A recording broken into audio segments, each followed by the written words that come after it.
আসসালামু আলাইকুম বন্ধুরা, আমি আব্দুল্লাহ সাদিক তোমাদের জন্য নিয়ে আসলাম আবার নতুন একটি কবিতা।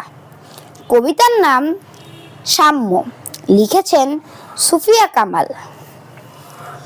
শতকের সাথে শতক হস্ত মিলায়ে একত্রিত, সব দেশে সব কালে কালে সবে হয়েছে সমুন্নত।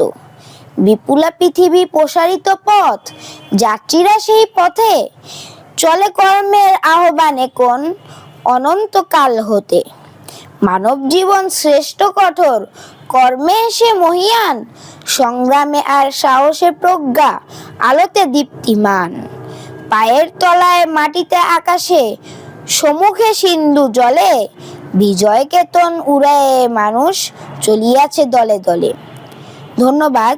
আমার এই কবিতা আবৃত্তি তোমাদের ভালো লেগে থাকলে অবশ্যই লাইক, কমেন্ট, শেয়ার এবং অবশ্যই সাবস্ক্রাইব করবে এবং বেল আইকনটি বাজিয়ে রাখবে। ধন্যবাদ।